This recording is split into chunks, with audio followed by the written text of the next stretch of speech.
tourists in our franchises, tourists who have become those who which corpos and companies and developers all bend the knee toward, whether it's gaming, movies, comics, TV, anime, or they tried with anime. They're failing with that big time right now. They tried. They have tried to steer it towards that. And I know, Dermy, we've been using this term a lot lately in some conversations we had on other streams, the tourist, this and that. And to me, it's coming to a head. Most recently, I brought this up last week concerning the Ghost of Yote conversation. Some of the people are not tourists, but they behave like it. But then there are others involved in it who are tourists, gaming tourists. All this stuff happens, and these people come in and treat those of us who have been either a fan of something or a part of something as though we're the interlopers, as though we should be ashamed that we feel unhappy that these developers, these creators, these companies are literally making everything gay for them or making it crap. To talk about it in what we talked about during the Pokemon discussion, dumbing it down for noobs, dumbing it down for tourists, people who are not true fans, who have been roped in as part of capitalism in some sense because they're trying to make more money, but then they go away from that and they make it agenda-driven entertainment. And what we have here, and I have examples from across the board, starting with the Ghost of Yote stuff just from last week. Remember this guy, Dermy? We had him as one of our examples, Kitchen Gamer. This guy, I've seen a lot of his posts because I bookmarked it and we talked about it. This guy's an activist. He's an activist, and he uses the Drake meme. Spider-Man 2 selling for $2.5 million in one day on one platform. What a flop. Silent Hill 2 remake. Actually, it was Silent Hill F, but and he even gets it wrong. Selling $2.5 million in 1 year on two platforms. It makes sense. That's not even correct. The current game, I looked this up. The meme is wrong. It hasn't been out for that long, and it's about F, not the remake. Wait, when is this? This is October. This is this year. This but is Silent Hill 2. But Silent Hill 2 did have a remake, and it was a success. And then, but there's my point. This guy there, and he tries to couch right here. Truthfully, they're both successful. And before people say, but Spider-Man 2 cost $300 million, yes, it did cost $300 million. Spider-Man 2018, as we can all attest to it, having all played it, was gangbusters, glorious, and one of the most beloved games of the end of the decade, and sold a lot of money and made Insomniac a successful developer. But Spider-Man 2 was a success, and then F's also a success. But we'll get that second. Such niche games, and there's the part. All right, you got there ahead of me. Silent Hill is niche. It has a very niche franchise. It's a very niche thing. Spider-Man, one of the top 3 recognizable superheroes in the world, sometimes, usually number 1 in terms of making money and recognizability. If you only sell 2.5 on your first day and in your first week, and let's be honest, Spider-Man 2 didn't do well in the end. It didn't do well as it could have done. Look, this is a tourist comment. Am I correct? No, go ahead, Derby. I'm going to say this. If Pokemon Legends ZA sold 2.5 in its first day, guess what? That's a massive success because ZA was made for $30 million.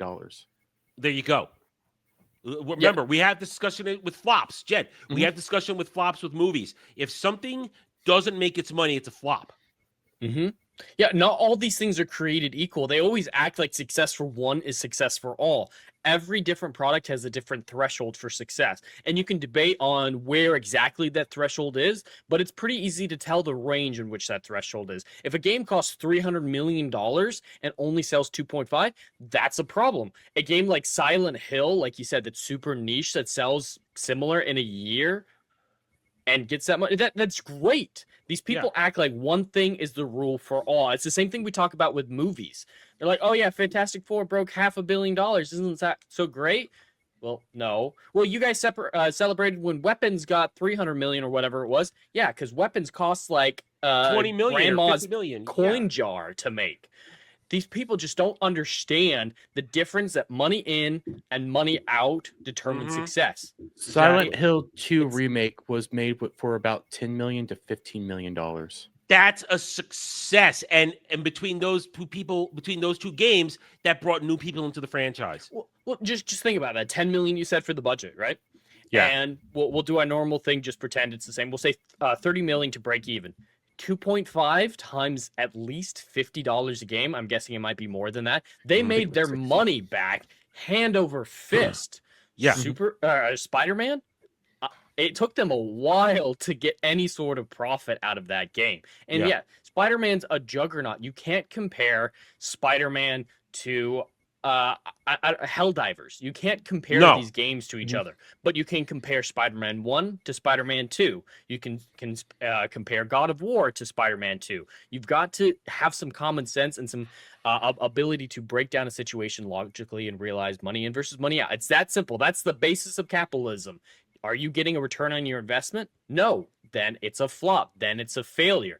But yeah, Spider-Man 2, it wasn't just one of the biggest superheroes in the world. It was following up on one of the most successful superhero games ever and a beloved one. And the same thing we're talking about with Ghost of Yotei. They're like, well, it's selling pretty similar to the first one. Yeah, the first one, nobody knew it from their mama's aunt. It was non-existent in the zeitgeist, and it sold that well, which was really impressive. This one, it's part of a global franchise now, and it should have a juggernaut franchise title behind it and a fan base behind it. If it's selling the same, that means you're not growing. That means you're stagnating. And if the reports of the budget are true, that means it's still probably going to make money. I think Yotei in the end is absolutely going to make money. Probably. But you're not progressing. You're not growing. And that's a neutral thing. That's not a good thing or a bad thing. That's just a neutral existence. You've achieved median. It needed to be able to make money in its first week. It should not have to 3 weeks. Progress. Yeah. 3 weeks. We still don't have official numbers on Yotei. I know they're going around saying some numbers for Europe, from whatever. From what sources? No receipts. None. Yeah, we have no receipts. They're just saying, well, in Europe, it's doing good. Well, what's the receipt?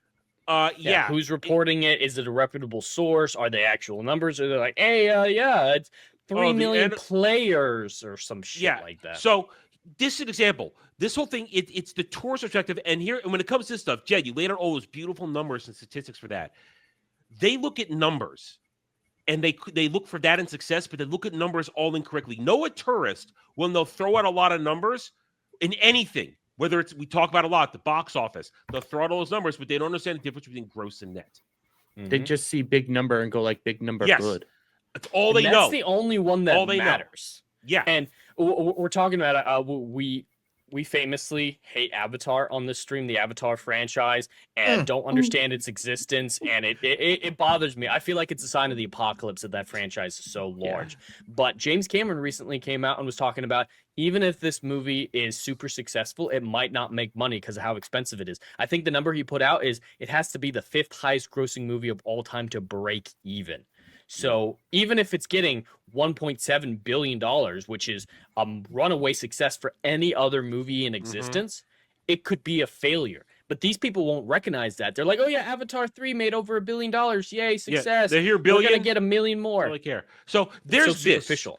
This is an example of the gaming part. But now let's move on to something that took this was the topic of the week. I talked about it earlier in the week, and this is actually one of the patient zeros. I covered this 2 years ago in a series of videos. They're still very deep in the channel. You can go find them. Good old-fashioned Wizards of the Coast came out with this little pick in conjunction with the whole trans lives matters, protecting the troons, that kind of shit. Right, Wasn't this for like International Coming Out Day, which Jesus who knows? Christ. But you look at this whole thing. Day for everything. What is This whole thing here, this is what they've turned Dungeons and Dragons into. For agenda-driven tourists who don't give a now the pushback. This is for wine moms who want to read about porn. I've looked at this thing multiple times, and it always gets worse. It's worse. I mean, you got gay grandmas. They're probably halflings, so it's going to be really nasty. You got some kobold doing I don't know what there. I didn't realize that was an owl bear until it's an owl bear. That's an owl bear. That's an owl bear right there. I didn't. Somebody pointed. Why is an owl bear in the city? I don't know. Why are kobolds in the city? Why is a half orc? Because half orcs aren't evil anymore. You've got some. That's a full orc, not a half orc. I don't know. Because half orcs are racist. I don't know. Oh Lord. Well, that's a thing. They made orcs black. They made them made it racist to hate an orc. They did that shit. We talk about this past. You got this half head shaven. I see boobs, so I'm assuming it's a woman, but it's probably trando. You got non-binary. You got a demon kin and some ethnic dude. They're gonna go have butt sex later. Doing that. You have the gay beholder. He looks so vanilla. Gay beholder. Look at his eyes. He's got rainbow hearts in all his eyes. He beholds the gay actions taking place. He loves to watch. Yeah. You got the dragon underneath the gay rainbow, and then you got broken penis tower is what I call it. Because that's what all people have, broken penises. That's what a trando queerdo penis looks like. It's broken and it's all patched together. It's cracked tower.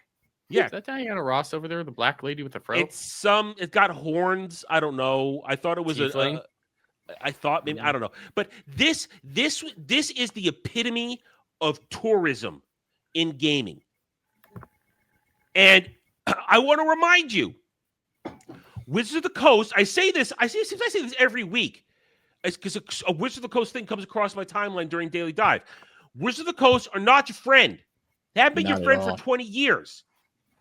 If you are lured by their Final Fantasy Magic cards, by their coming out Star Trek Magic cards, Doctor Who, they have Doctor Who Magic cards, remember? And the Lord of the Ring Magic cards, the latest one, Teenage Mutant Ninja Turtle Magic cards, all of them have race, agenda-driven, creator-true, agenda-driven stuff in there. If you give them money Black for Aragorn. that, Black Aragorn, Black April O'Neil, and all the turtles are metaphors for black people. They're very yes, gangsta. they are. Yes, they are. We've had that. No, Donatello holds his knives on the side or whatever. Raphael, size. Donatello's the gay. Donatello's the gay The one. funny part is I was thinking about the other one with the katana. You think of Leonardo? All right, Jed needs a timeout. I'm not a Turtles fan. It's been revealed. I've exposed Listen, myself. we all know that Donatello's the gay one because he loves that staff so much. Oh, that's goodness. okay. No. Point is, if you spend money on these gimmick Magic the Gathering cards, you fed the beast. Mm-hmm. You gave money to this company that hates you. And I know a lot of people got suckered by those Final Fantasy cards, they got suckered by the Doctor Who cards, by the Lord of the Ring cards. You gave money to a company. Why would you get suckered by the Doctor Who or Lord of the Rings cards? Why? They're shit. Because people will buy this stuff. I don't know why. Point is, you gave money to this beast, and this beast hates you. They despise you. They don't want us. They want the tourists who they transform the entire gaming environment for, tabletop of Magic, to suit them. Tourists ruined Dungeons and Dragons.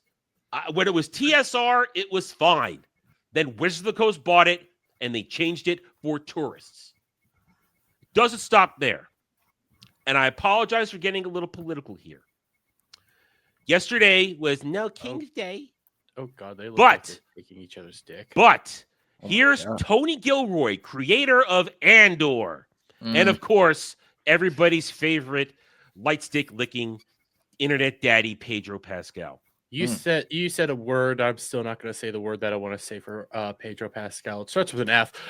Fabulous. Yes, fabulous. Extremely fabulous right here. This looks so fucking fabulous. Like they're going to go and fabulous each other here in a little bit. Ooh, fabulous. All right. It's so fucking retarded. But here's the thing. They made Star Wars political. We've had this discussion multiple times. Star Wars was politically themed. It wasn't political. But Tony Gilroy, who is a liar, he's not James Gunn level lying, but he's a liar. He's not your friend. He's not your friend. He got busted. When Andor season 2 was at its peak of cringe with all the speeches and then this and then that, he said, I didn't make this political. But for the past week now, he's been out there saying everything's political. I'm here. Go out on note. He recorded a speech for everybody on social media. So here you go. Two people deeply involved with Disney Star Wars. And is Pedro Pascal, who has a movie coming out in a year, or I'm going to have to sit there with face paint on and a little green bastard in my lap? I'm going to have to sit there. You did that to yourself, Adam. You did that to yourself. I have no sympathy for you. I have no sympathy for you. No, Jed did it to me. It was my idea, but you still did it to yourself. I needed the money. It's the classic thing is your mom's like, if your friends jumped off a bridge, would you jump off with them? I needed the money. Adam, right? so desperate. Like listen, Adam, I get that you needed the money, but come on, man, have some dignity. Point is, he's got that movie coming out in less than a year. And will Disney censor him? Will they censure him for doing this public political stunt? No. Which is leagues ahead of what anything Gina Carano did. Will they do this?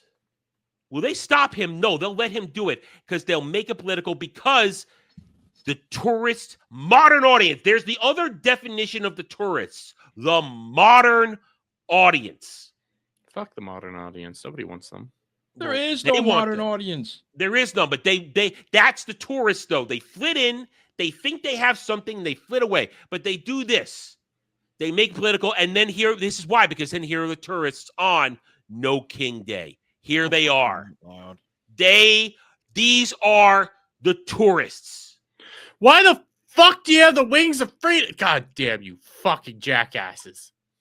Yeah, you okay, I got a quick question. I have a quick question. Like you said, Adam, we usually don't get political on this channel or anything like that. But I have a very, very They opened the door question. here, though. They opened the door. Yeah, I just have a very simple question. What the heck is No King Day? Nobody knows. Okay. I don't get. Why do you have the wings of freedom up there? Attack on Titan, they all became Nazis. Everybody became Nazis. All those people were why are you true showing fascists us at the end. Freedom? They're actual evil people. They don't know. I'm just very confused because we live in America and we don't have kings. But they think we're in the middle of a dystopian, tyrannical, totalitarian regime, Dre. And they think you have a king. They think they think the Empire is alive and well from Star Wars right now. God damn it. Education is fundamental, man. I wish we were the fascists they think they were. But these are the tourists. Look, she's still wearing a fucking mask. Look at this. Why are you wearing a mask? Look at they have a Che Guevara poster. Do they not understand who Che Guevara was? Okay, now we're in my wheelhouse. It's history time, kids. It's history time. You have any idea the monster that man was? Che Guevara was a psychopath that sacrificed not only his own men, but women and children as well to help advance their regime. He was not a freedom fighter. He was a part of a regime that took over then known, called an oligarch, but the way that Cuba was run at that time period, he led a rebellion that killed all their people. Yeah. I don't understand. Che Guevara didn't like the gays either. And he didn't like nobody. Gays, blacks. He didn't even like Mexicans. I'm like this man was so hate fueled.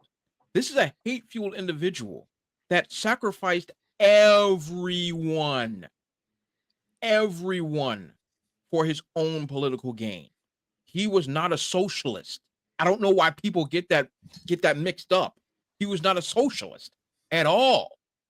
But if he was alive today and was here, he would have killed all the people that's here.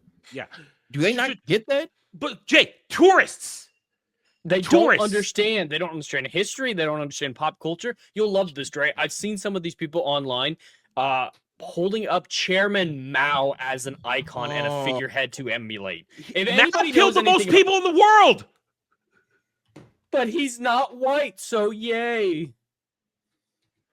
Do you understand Mao's body count dwarfs everybody's? That's crazy, man. Mao's body count is greater than Hitler, greater than Stalin. Yep. But communism. So because communism is good now for some bizarre reason. These people are whack, man. These are some unhinged human beings. They are. Oh, okay, so it's the okay. All right, there's the Rebel Alliance symbol, which is Yeah. just cute to even have that idea there. Because these are The fake Wings Star of Wars Freedom, fans. and that's the pen Mockingbird, from Mockingjay from Hunger Games. Mockingbird. Yeah. Yeah, from Hunger Games. Yeah. So once again, here's my question. And this is my very, very important question. What are you resisting against? We don't know. Oh, The just making sure shared we're on the same page. hallucinations. Yeah. Because no one is oppressing you. Literally You zero can't do people. shit like this if you were. Thank you. Just think of Tiananmen Square. That's a Yeah. real life example of what they expect the world to be. These And people, you see how that was erased? these people literally were marching in our capital of our country. And if this was the totalitarian regime they think it is, they would have been steamrolled. We would have had mowed down. So these tourists, these people who are completely, they take the things that mean something, like Star Wars. Let's go back to the other one. Like anything from anime, like whether you like the what's it Hunger called? Games. Hunger Games. Thank you. Or not. Whether you like that stuff anyway, whether you like Attack on Titan, whether you like anything like that, all these things, they take them as tourists because they have the barest understanding. They get seduced by morons like Tony Gilroy, who was nothing but a politico who was hired to write something. You have a true fabulous activist like Pedro Pascal, The ultimate yes man. the ultimate yes man who will bend over and do anything for his corporate masters. Anything. They see this stuff, they take it, they know nothing about it, but they will take it and be tourists about it. They think they know something and they don't, but then because they looks like they're everywhere. They get shown. They get shown as real. These morons at Star Wars Holocron, this fucking idiot right here. They think they're real fans. People think these are fans, but they're tourists who have no concept or grip of anything. Just like even right here, this one. This was another hot topic this week. Students shall not pass as they said Lord of the Rings is offensive. Oh, for God's sake. You're a tourist if you think that J.R.R. Tolkien diminishes people of color. Go ahead, Jen. Oh, I was just gonna say, yeah, Dre, this is targeted to you. Did you ever watch Lord of the Rings? I know you're not a huge fan of it, but did you ever watch that and think, wow, the orcs are a metaphor for my people? It's just like the X-Men. This is what America was like in the 60s. You see, and this is my issue with a lot of these hobknockers. It's always some dumb, white, pasty, liberal woman that smells of mayonnaise and lemon juice that wants to say, hey, niggas don't like this. Like that. No, it's never. I don't. Never once in my life have I ever watched anything and been like fantasy wise and been like, those orcs are definitely Negroes. I've never once. That doesn't come to my brain. None of this stuff is offensive. None of this stuff is offensive to anyone. And anybody that says that is just trying to be, what was it? Just looking to be a victim. They're just looking to be victims. I'm like, bruh, at no point, first of all, let me be clear as I possibly can. There ain't a whole lot of black people in the Lord of the Rings. Okay. There are some, obviously. There are some that I know some personally, but the overwhelming majority of this fan base are Anglo-Saxon descended individuals. That's the reality. And there's nothing wrong with that. There is nothing wrong with that. And quite frankly, it's a chronicalization of white history. Quite frankly. So why not let them enjoy it? And if this was, and which it isn't, but let's just, let's play games. Let's just say this Lord of the Rings was white centric. Who cares? Let the white folks have their stuff. Who cares? Are any of you black folks in the BET? Well, I'm not in the BET either, but like any of you black folks in the BET? Any of you? No. Jed, have you ever heard of BET before? I have no idea what that is. No. Okay, that's my point. It's a station. Does it stand for something? Oh, yes, Black it does. Entertainment television. Yeah. Black Entertainment Television. You ever watch anything on BET, Jed? No, I've never had cable or anything, so. Dermy, have you ever watched BET before? No, I heard about it, but Okay, all right, Adam. black. Have you ever Is that watched where the BET Jeffersons before? were? Oh yes, I The came t- across it, and I'm intimately familiar with its creator and owner because he had such narcissistic complex when he bought the Charlotte Hornets. He renamed it the Bobcats after himself. That's correct. That is correct. Look at Adam remembering stuff. Good for him. I just Oh, remember we lost our shit over that when that happened back in the day. I remember the BET being this huge thing because black, and that's it. Yep. Black. And that's my point. Black. And that's my point. It is not targeted towards Anglo-Saxons. And that's okay. Granted, I don't like BET very much myself, but that's not the point. It's not targeted towards Anglo-Saxon individuals. And that's okay. The idea that everything has to be for everybody is a fallacy. The idea that, oh, I see a lot of white faces. Where the niggas at? Where the Mexicans? You are sick. You're sick. Let people have stuff, man. Like I've had it up to my freaking testicles. Now, like bruh, enough. I wish Beardo was still here because then there's again the tourists will take something they don't understand and turn into this. Then there's this one right here. No kings. You think Batman would actually do that? So Batman would go and punch the president of the United States? That's not what Batman would do. Well, I mean, they also did Would black he men even was do that? killing white people. Remember? Would Batman even do this if like it was the Lex Luthor as president arc or something like that? No. No, he didn't. And No. and when Superman did do it, we got injustice, and Batman fought against it. Yep. Yeah. He fought against a totalitarianistic regime. So I don't see like so people, and once again, there's no king's nonsense. This isn't a real problem. These people are insane. These are this is why I brought this up today. This is why I've been building over for a couple of weeks here. Tourism, these tourists are cancer. They have believe been allowed everything to that's said to them. I'm not trying to get it political or anything like this, but they literally believe everything that gets told to them to the point that they think that we're actually genociding people when nobody's being genocided. Everything's being ran above board, but because a bunch of people are getting their asses beat and people are getting just freaked, or they're just freaking the fuck out for no apparent reason. Yeah. They have to go out there and try to act like we're being tyrants, but it's like, you guys are the ones acting like the actual tyrants and fascists here. We're just trying to actually apply the god. And he freezed when he did that. Yeah, I was like, I thought it was me for a second. I said, oh No, my no. God, my He got internet. shut down. They found him. Boy, Derby's absolutely right. Derby, though. run. Derby's absolutely right. The minority would not be able to shut down the government if it was totalitarian. Under no circumstance. Okay, and I gotta bring this up. Okay. The right to bear arms was written into the Constitution for a very specific time period. Yeah. If the government got out of hand, we would use whatever is necessary in order to remove a totalitarianistic government out of range. Now, that was when we had muskets and knives. Okay. Fast forward a couple hundred years, they got freaking drone missiles that can blow me to kingdom come when I'm sitting on the toilet. Okay. There is no discrepancy between, hey, I'm gonna take back the government. No, man. No. If we really had a totalitarianistic government, all those people that were lined up on No King's Day, they would have became an ash cloud by the end of the afternoon.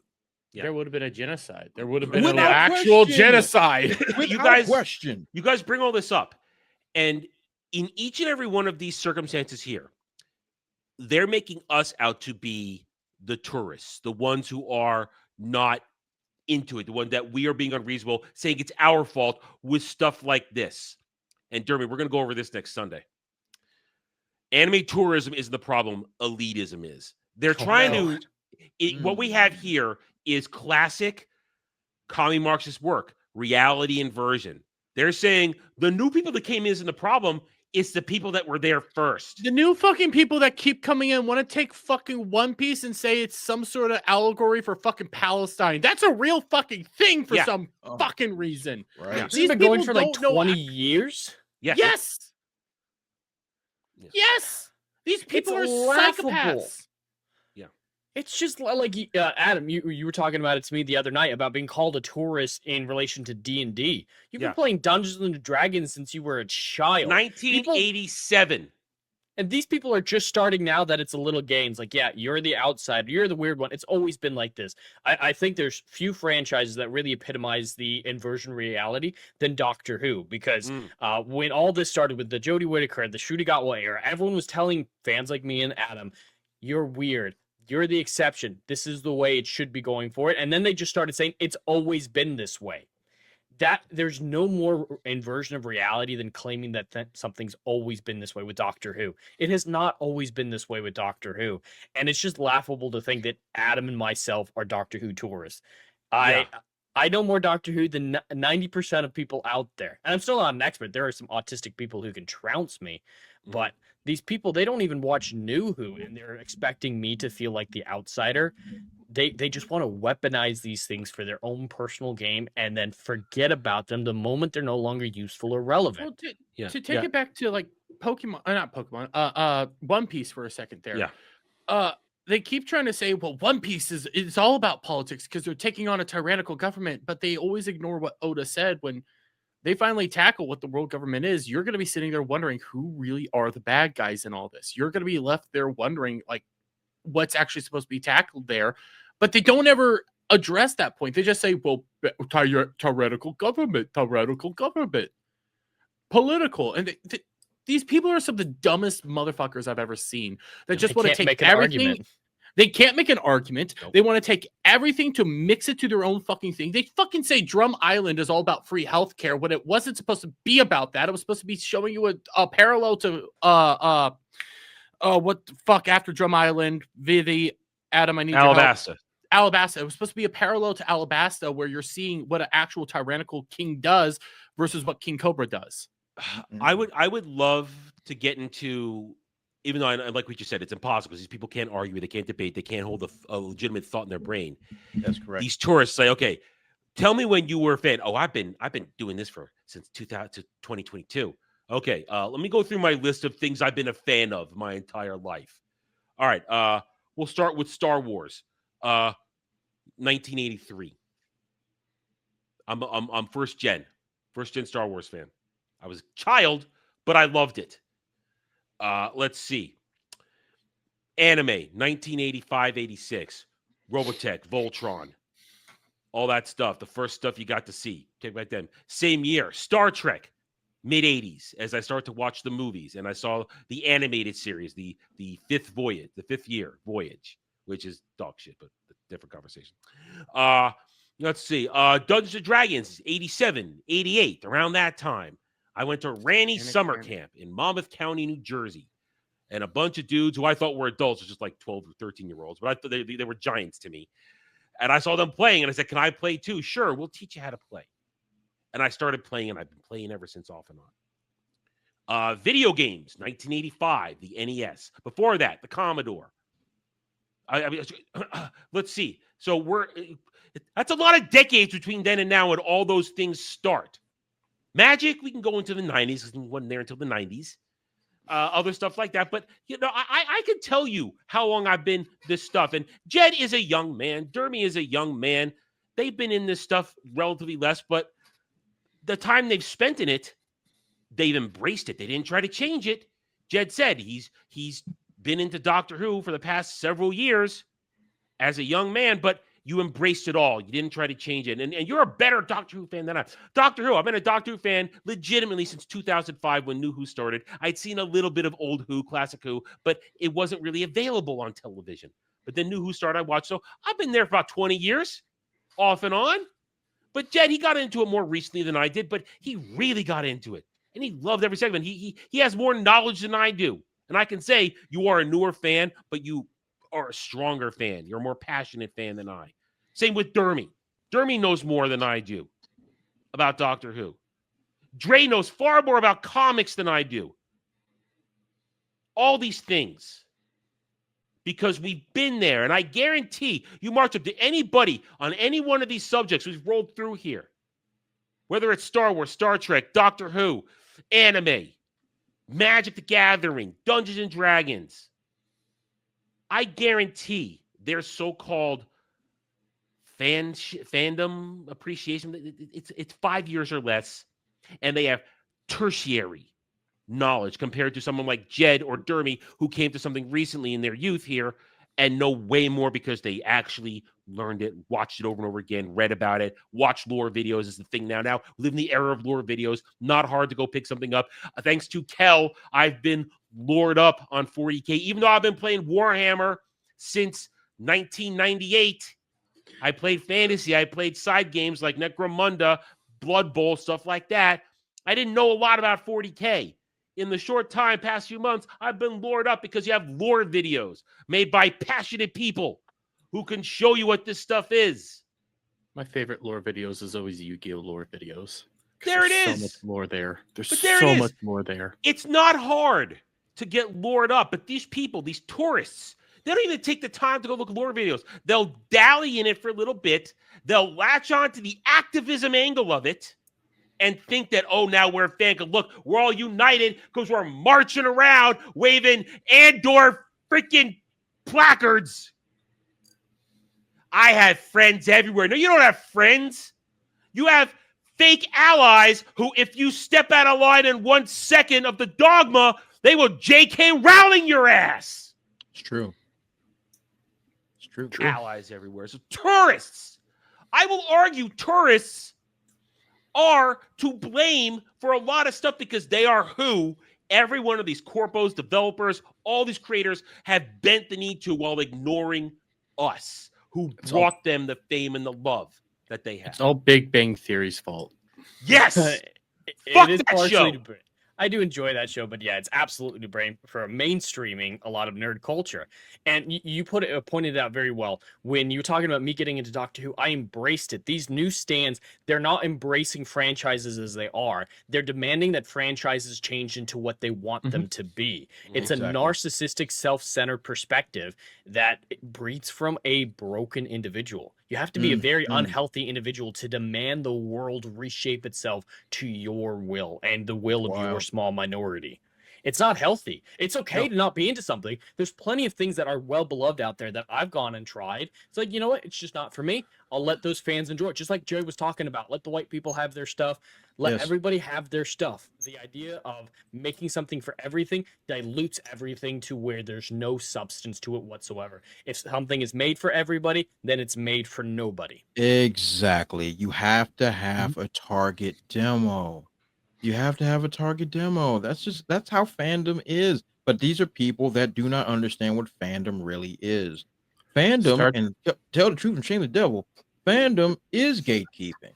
It is. It's the reality. There are levels to gatekeeping to it. It's, hey, this is our group. We enjoy these things. Now, however, you're always welcome to join in on the fun, but you have to respect the fun that's already being had. If once again, I'm not into D&D. Okay, I'm not into D&D, and let's say Adam, Jed, Dermy, y'all all having a D&D game, and you all invite me. I am going to conform to how you all run your game. If I go into your game of D&D that you might have been running for months, and I say, you know what, I don't like any of this. Give me a laser gun. You know what I mean? Like I want a laser gun, and I want to just rescue all the skanks, and they'll do unspeakable things to my body. Like that's not how it works. Like no, that's not how you do. And I don't want to roll the dice. I want to roll the dice. I'm gonna flip a coin. I'm gonna just flip this coin, and then let me get all these skanks, and then y'all can sit and watch. You know what I'm saying? I will come in here and ruin your game. You're gonna look at me like, hey, get out of here. And then if I turn around and say, how dare you? How dare you tell me that leave the game I invaded, and now that I am sodomizing in front of you, how dare you tell me to leave? It's ridiculous. It's your game. It's your fandom. It's your group. And I'm having the privilege of being invited to play along. The idea that tourists go into whatever franchise or whatever, and be like, this does not mesh with my sensibilities. That means it's wrong and bad, and it better change. Well, what about all of our fun? Screw your fun. I want it to represent the way I think and feel. Well, how you make your own thing? No, I don't want to make my own thing. I want your thing. And I That's want to it. go and destroy it. It's ridiculous. It's ridiculous on its face. And you're right. And I'll give you credit. Like Big Bang Theory did do this. Big Bang Theory did do this by putting nerd culture into the mainstream. I liked when nerd culture was just ours. I liked it when it was just ours. It was fun. It was fun. Yes, did other people look at it like, oh my god, you're still doing that? How old are you? Oh, you like Pokemon? I didn't care. I didn't give a crap. I never I got was any having of fun. that. No one I was ever having fun. said that to me. I got it. Yeah, I got it. No, Well, you're I also got a it 6'5" because land beast. People yeah, notice you. yeah, exactly. Well, for me, it's because I'm black. That was a huge thing. Being what we used to call ourselves blurs. Being blurs was like a no-no back in the day. All right, like granted, Yeah. yes, I did play sports, and yes, I was into sports, which curved it a bit. It's everybody's stuff. Like, where are black heroes? I said I got like 40 comics of black-led superheroes, like right next to me. Back You're when not the even looking. Falcon was awesome. Oh, exactly. I'm John like you Stewart. don't see this Icon comic sitting next to me. You don't see this Power Man comic sitting next to me. You don't see this John Stewart Green Lantern comic sitting next to me. You don't see any of this, but it's a cultural thing. So I know what it's like to be beat across the head just because I enjoy nerd culture. I know exactly what that's like. But these people are different. These people are the inverse. These people are, I don't like what you're doing, so I'm going to get into it so I can ruin it for you. Tourists. These are the people that got different into beast. Pokemon Go. These are the people that Yes. got into Pokemon Go. And I think Pokemon wanted Go Pokemon. is a Yeah. sin against Jesus. That's my belief. Every believe it is. franchise can bring the root of their issues down to a tourist get involved, whether or not that's from fans coming over in the studios listening or someone who was never a fan who doesn't like the franchise coming in as a creator, like with the Witcher TV show. Lauren Histridge, she's a tourist to the Witcher, but she's in charge of it for some reason.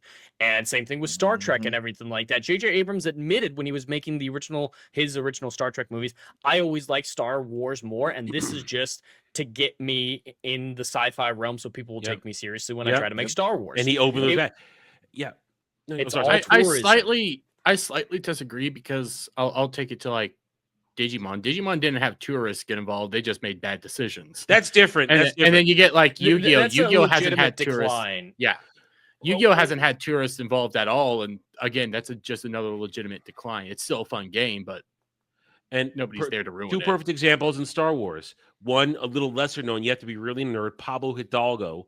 Once he was brought in, I keep forgetting that dude exists. He hates everything that came before he started working on Star Wars, excuse me. So he systematic broke apart, and then everybody's favorite, Dave Filoni.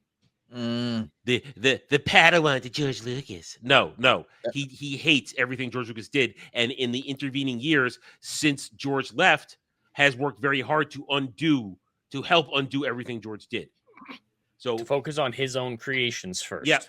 It's all Clone Wars. It's all not. Time. Hey, Ahsoka. He has a weird heart-on for his own creation. We talk about that plenty. So I'm all for making gatekeeping great again.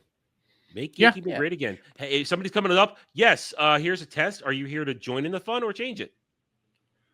Gatekeeping has always been misunderstood and used as a negative term, but it doesn't mean what they think it means. If you're using it like Dre and what you just said, Adam, are you here to join in the fun or try to change it? That's a legitimate form of gatekeeping. But you never went out and gatekept people from physically getting their hands on the franchise. That would be insane and impossible. So you can be gatekept from the fandom, but you can't be gatekept from the franchise. And they're acting like we're trying to stop people from watching Doctor Who when it's like, no, we're just having fun talking about classic Doctor Who or something like that. And they want to come in and change that.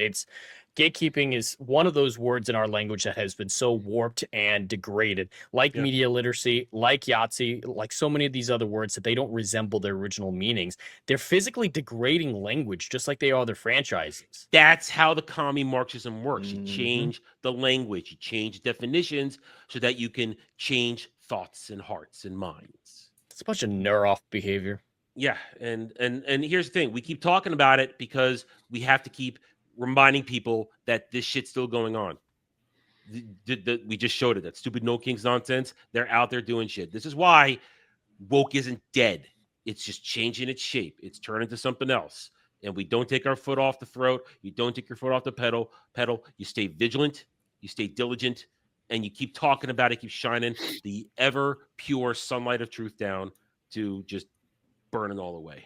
Thanks for watching, everyone. If you enjoyed the video, hit that like button, subscribe to the channel, check out my gaming channel at Renaissance Nerd Arcade, and follow me on X Twitter under @TheRedNerd. Thanks again for watching.